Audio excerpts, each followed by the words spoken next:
Hello and welcome to another video update here from the Fire Brigades Union in the West Midlands. With me as always is Steve Price-Hunt, your Brigade Secretary, and I'm Andrew Scattergood, your Brigade Chair. Now members won't be surprised to learn that yet again we're going to do another update on the contractual issues that are happening here in the West Midlands, and we're going to talk a little bit about the health agenda and the direction that West Midlands Fire Service are trying to take us in. So Steve, could you give an update of where we are with the contracts and the contractual issues we're having? By all means, Andy. I'm sure that all members are now aware that West Midlands Fire Service have issued flexible contracts to new entrants and have stated that they will continue to do so into the future. These flexible contracts mean that our members are now required to carry out any commissioning work on behalf of West Midlands Fire Service. Now, we do understand the direction that the organisation is trying to move in, and we do broadly see some benefits within the health agenda. However, the direction that the organisation are moving in and the way they're trying to deliver this is categorically wrong. It is not within the gift of West Midlands Fire Service to change the role completely of a firefighter. That is done at a national level with the NJC, and that's where this needs to be discussed. And I think that's a really important point to make here to our members, that the role of a firefighter is determined by the National Joint Council, and that it's in their power, in conjunction with the FBU, to look at altering that role. Now, we've entered into trials to look at expanding the role of a firefighter, and our members have given us a very strong mandate that the direction that was going in was not acceptable to them. So we must stress that it's not in the gift of the fire service to sort of look at expanding the role. Now, we know that these contracts are to do with the health agenda. We know that the prime reason for this is because of the health agenda. So what is our position on that, and what do we think about the current direction of that and the current health agenda? Well, as I just recently said, we broadly understand what the organisation are trying to do. However, the way they're going about it is completely wrong. In a few years' time, the majority of the workforce will be under contracts where they'll be required to carry out any commissioning work. We will soon be moving into the combined authority, and we'll have new employers, and those new employers could use those contracts as they see fit. We, as a Fire Brigade Union, need to protect the role of a firefighter. It's historically been a firefighter's job, and it should remain a firefighter's job. And I think going forward with the health agenda, there's been some disagreement from the organisation with regards to our finances and the freedom of information that we put in. But what about the sustainability of this? Where do we think that stands, and how sustainable is this? Well, at present, we are absolutely firm in the belief that this organisation is trying to deliver a health agenda and is losing money. So taxpayers pay through their council tax for an emergency fire and rescue service.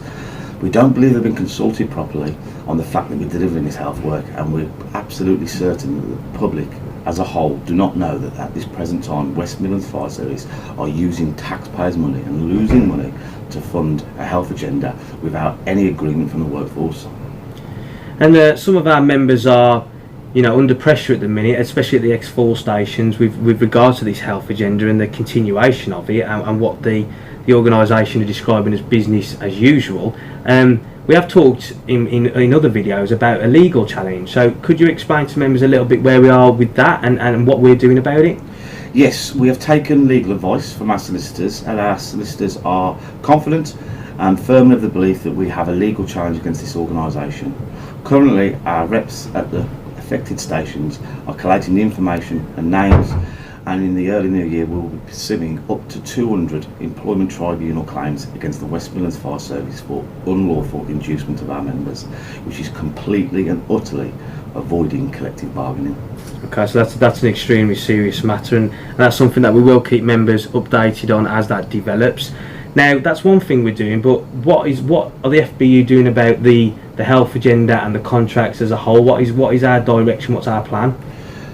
Well, the Fire Authority have approved this health agenda and the vision moving forward. However, having spoken to some councillors in recent days, it is clear to us that they haven't been supplied the full information. We do not believe that councillors are aware that the organisation is losing money delivering this service. So how can a Fire Authority approve an agenda to move forward that is losing money?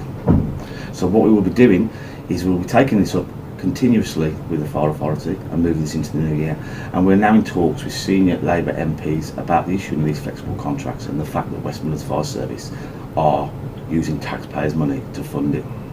Okay, so that's our political campaign, and I guess what we'll be doing is is come the new year be sort of increasing that and looking at other options in the political campaign. Is there anything else that we've got? Yes, over the last couple of weeks we've held a series of meetings and we've spoke to a few hundred firefighters now. Once we've explained the gravity of the situation and the fact that in a few years' time they will be in the minority and will be under pressure to continue to carry out this commissioning work themselves, the whole of the membership that we've spoken to so far do not want these contracts in the West Midlands Fire Service. They want them removed and they don't want to be issued them either. So moving into the new year, we will look at all political, we will look at our legal challenge, and we will look at industrial action, which will be discussed at the very beginning of January with the Brigade Committee. And I guess that's a lot of work for us and a lot of information that we're going to have to keep our members updated with. I think there's also another aspect to this, and that's to do with the fact that we've got new entrants coming into the role of a firefighter. One that we've talked about, the role is determined at a national level. And what we're asking here is, even though that our members will be affected across the organisation within, as we say, just a few years here, we also need to reinforce that solidarity between us as firefighters and talk about how protecting the role of a firefighter for the future generations is really important. Absolutely, this is fundamental to us, all of us in the West Midlands Fire Service. All new entrants have joined the FBU and we welcome them again. We've spoken to a number of them and they are really concerned about this issue, and the whole of the workforce needs to stand together now and show unity, because it is not within the gift of West Midlands Fire Service to change the whole of the role of a firefighter and use their staff how they see fit. That has to be negotiated properly for the correct forums, and if we don't stop these contracts and support our comrades who've just joined this service, then in a few years' time this service will look nothing like we expect it to.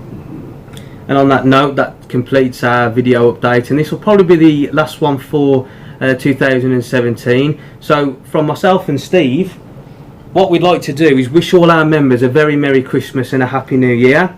We'd like to thank you for all your loyal membership to us, for standing together, for assisting us where we've needed it. So we wish yourselves, we wish your family, we wish your loved ones a very Merry Christmas and a very Happy New Year. Happy Christmas.